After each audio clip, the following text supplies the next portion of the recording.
اور ٹھیک ہی کہتے ہیں، حالات ہی ایسے ہیں۔ اوکے میں بھی گھر جاتا ہوں، امی انتظار کر رہی ہوں گی۔ ناہر واپسی والے راستے سے مڑا اور تقریباً تیز تیز چلنے لگا۔ اسے لگا جیسے اس کے پیچھے کوئی ہے۔ وہ دیکھنے کے لیے مڑا تو اس کا منہ حیرت سے کھلے کا کھلا رہ گیا۔ وہی تصویر والا بھکاری حقیقت میں اس کے سامنے تھا، مگر وہ تو میرے اپنے ذہن کی تخلیق تھی۔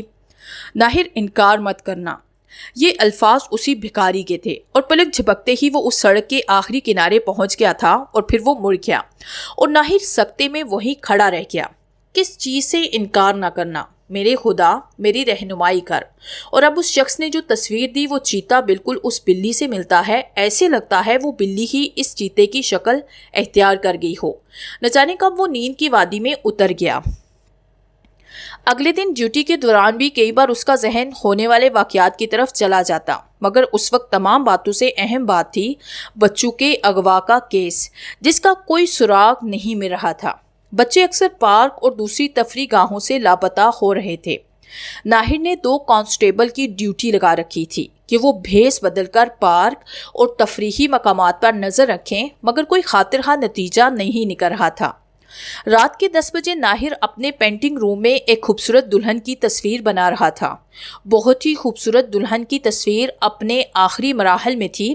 نہ جانے ناہر کو کیا سوجی کہ اس نے دلہن کے ماتھے پر بندیا کی جگہ ایک کوبرے کا پھن بنا دیا، اور ایسا کر کے وہ خود حیران تھا، کیوں ایسا کیا میں نے؟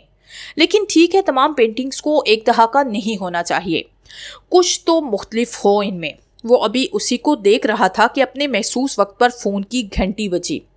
جی کون ہے؟ پلیز بولیں کون ہے؟ ناہر نے اپنے محسوس لہجے میں کہا۔ خلاف توقع آواز ابھری، ورشا مرک۔ میں ورشا مرک بول رہی ہوں۔ میں نے پہچانا نہیں۔ آپ مس ورشا، آپ کون ہیں؟ کافی دن سے ایسے کیوں کر رہی ہیں؟ جناب ذرا غور کرنے کی بات ہے، آپ کے دوست ہی ہیں، آپ کے ارد گرد ہی رہنے والے۔ مس ورشا کھل کر بات کریں، آپ کیا چاہتی ہیں؟ آپ ایک مشہور پینٹر بھی ہیں مسٹر ناہر۔ یس، اسی سلسلے میں مجھے آپ سے ملنا ہے۔ تو آج ہے، میرے کسٹمر آتے رہتے ہیں، آپ سمجھے نہیں؟ ہم یہ چاہتے ہیں کہ میرے بجائے آپ ہمارے ہاں آئے اور ہماری والدہ کی پسندیدہ پینٹنگ ان کے سامنے تیار کریں۔ اگر آپ آنا چاہیں تو کل آرٹ گیلری میں آ جائیں، میں وہاں سے آپ کو پک کر لوں گی۔ جی ٹھیک ہے، مگر آپ مجھے یا میں آپ کو کیسے پہچانوں گا؟ اس کی آپ فکر نہ کریں، میں ہزاروں میں سے بھی آپ کو پہچان لوں گی۔ ناہر فون آف کرنے کے بعد سونے کے لیے لیٹ گیا۔ اس دلہن کی تصویر کو اس نے اپنے کمرے میں لٹکایا اور سو گیا۔ ناہر ایک سرسبز میدان میں کھڑا تھا۔ ایک طرف ایک جھیل تھی، جھیل کے کنارے ایک بہت خوبصورت لڑکی بیٹھی تھی جو کہ رو رہی تھی۔ ناہر نے اس سے رونے کی وجہ پوچھی۔ لڑکی کا چہرہ دوسری طرف تھا، اس وجہ سے وہ دیکھ نہ سکا۔ لڑکی نے اپنا چہرہ دوسری طرف کیے بغیر جواب دیا، تم بہت ظالم ہو، بہت ظالم۔ اتنے میں ناہر پسینے میں شرابور ہڑبڑا کر اٹھ بیٹھا، لیمپ آن کر کے پانی پیا اور کمرے میں ٹہلنے لگا۔ میں اور ظالم، میرے خدا، یہ کیا ہو رہا ہے؟ نہ جانے وہ ورشا ملک کون ہے اور کیسا طوفان لانا چاہ رہی ہے۔ میرے مالک، اگر واقعی انجانے میں مجھ سے کوئی خطا ہو گئی ہے تو مجھے معاف کر دے۔ صبح ناہر آفس گیا اور ضروری فائل وغیرہ کو اسٹڈی کرنے کے بعد وہ نکلا۔ اس کا رخ آرٹ گیلری کی طرف تھا۔ وہاں ایک ہجوم تھا۔ ناہر ہر چیز کو بہت غور سے دیکھ رہا تھا۔ آہستہ آہستہ رش کم ہونے لگا اور چند ہی افراد رہ گئے۔ سورج بھی اپنی ڈیوٹی ختم کرنے والا تھا۔ ناہر بے دلی سے واپس مڑا، اپنی گاڑی کی طرف بڑھنے لگا کہ اسے ایک آواز سنائی دی، مسٹر ناہر، میں ادھر ہوں، پلیز کم ہیئر۔ ناہر آواز کی سمت بڑا۔ بلیک ساڑی میں ملبوس خوبصورت لڑکی کھڑی تھی۔ میں ورشا ہوں۔ مسٹر ناہر چلیے، ممی ویٹ کر رہی ہوں گی۔ ناہر نے اس بات میں سر ہلایا اور اسے اپنے آگے ڈرائیو کرنے کو کیا۔ ورشا اپنی گاڑی میں اور ناہر اپنی گاڑی میں تھی۔ آبادی سے کافی دور آ کر لینڈ کروزر رک گئی۔ ناہر نے بریک لگائی اور نیچے اترا۔ سامنے انتہائی خوبصورت بنگلہ تھا۔ چلیے ناہر صاحب۔ ڈرائنگ روم میں بیٹھی اس کا دم سا گھٹ رہا تھا۔ اتنے میں ورشا اپنی ممی کے ساتھ داخل ہوئی تو ناہر کھڑا ہو گیا۔ بیٹھو بیٹھو ناہر، تمہیں تکلیف تھی؟ دراصل تمہاری بہت شہرت سنی تھی، میرا بھی دل چاہا کہ تمہارے کام کا اندازہ دیکھو۔ اتنے میں ملازم چائے لے آیا۔ ورشا ایک محسوس انداز میں مسکراتی ہوئی اٹھی اور چائے ناہر کے ہاتھ میں تھما دی۔